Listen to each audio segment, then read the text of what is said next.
1997 में हुआ।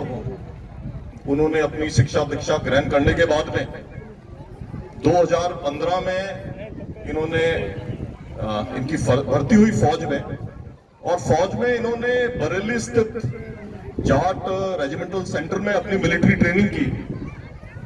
और ट्रेनिंग के दौरान ये वहां पे बहुत ही मेधावी रिक्रूट थे। और उसके बाद में ट्रेनिंग के बाद में इनको ड्राफ्ट के रूप में 21 जाट रेजिमेंट में भेज दिया था। और जाट रेजिमेंट का तो नारा ही है, जय भगवान जाट बलवान।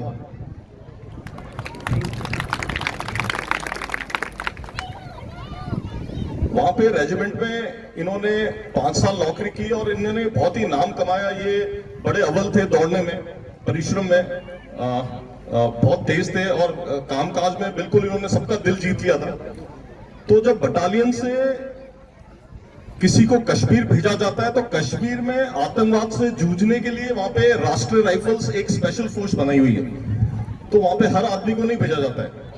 जो आदमी बॉर्डर इलाके में साहसी हो, अपनी जान का जोखिम उठाने को तैयार हो, जिसमें वो जज्बा हो, उसी को चयन करके स्पेशल रूप में भेजा जाता है। तो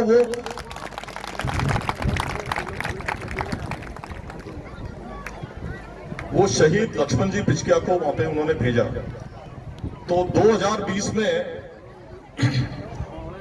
उनकी 21 जाट रेजिमेंट से उनका तबादला हो गया 61 राष्ट्रीय राइफल। जो 61 राष्ट्रीय राइफल थी वो जम्मू एंड कश्मीर के सुंदरबनी इलाके में राजौरी सेक्टर में तैनात थी। अब ये जो एरिया है ये लाइन ऑफ कंट्रोल है। लाइन ऑफ कंट्रोल वो एरिया होता है जहां जंगल राज होता है। वहां से पाकिस्तान से 10-5 लोगों की टुकड़ी आती है, हमारे फौजियों के सर काट के चली जाती है। हमारी वहां की फिर हम वापस अटैक करते हैं और उनके सर काट के ले जाते हैं। ये आप पेपर में नहीं पढ़ते हैं, ये वहां पे होता रहता है। सर्जिकल स्ट्राइक्स अमूमन एक आम बात है वहां पे। हमारे और पाकिस्तान के बीच में युद्ध विराम की एक संधि है। तो पाकिस्तान ने उस संधि को कई बार वायलेट किया है, तोड़ा है। तो सन 2000 से लेकर सन 2021 तक मैं वहीं कश्मीर में पोस्टेड था, तो 4000 बार पाकिस्तान ने फायर किया हम पे। 3 फरवरी 2021 को शाम को 6:30 बजे सुंदरबनी में अमर पिचकिया वहां पे तैनात थे और पाकिस्तान ने वहां से आर्टिलरी 2 तोपें खोल दी। वहां पे उन्होंने मोटर फायर खोल दिया और स्मॉल आर्म फायर खोल दिया। और जो 61 आरआर थी उन्होंने दबा के उसका मुकाबला किया और उसका जवाब दिया। अब पाकिस्तान क्यों फायर खोलती है, इसके कारण है पाकिस्तान वहां से गोलीबारी करती है क्योंकि पाकिस्तान वहां से फेंस को तोड़ के और आतंकवादियों को इंडिया के अंदर घुसाती है।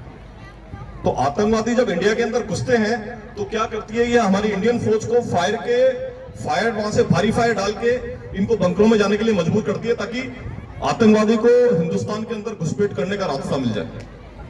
या फिर ये हमारे हिंदुस्तानी फौजियों को फायर के द्वारा ध्यान भटकाकर ड्रोन से, आजकल ड्रोन उड़ते हैं, तो ड्रोन से हथियार और अम्युनिशन और जो भी बारूद है वो इंडिया के अंदर सप्लाई करते हैं। तो यहाँ पे बहुत वहां पे भारी गोलाबारी हुई।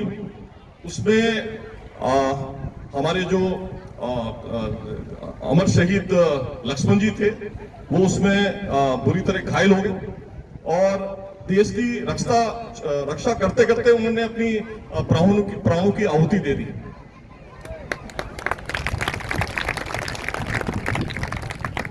लक्ष्मण चौधरी, लक्ष्मण चौधरी, भारत माता की वंदे मातरम, वंदे मातरम। उसके बाद में गवर्नमेंट ने वो लिखा है उनकी बहादुरी के लिए, जब ऊपर सिफारिश गई थी तो उसमें लिखा है कि ये बहुत ही इन्होंने साहस बहादुरी का परिचय देते हुए अपनी जान को हथेली पे रखते हुए देश की रक्षा करते हुए अपने प्राण निछोड़ कर दिए। इसके लिए इनको सेना मेडल गैलेंट्री से सम्मानित किया गया था। तो यहीं पे एक बार मैं यहाँ इस धरती पे चरण रख के मैं कुछ धन्य हो गया इस गांव में, और मैं एक बार फिर से लक्ष्मण जी पिचकिया जो अमर शहीद हैं उनको मैं नमन करता हूं और श्रद्धांजलि करता हूं, और जो पिचकिया परिवार है जिन्होंने मुझे यहाँ आमंत्रित किया उनको बहुत बहुत धन्यवाद देता हूं। जय हिंद।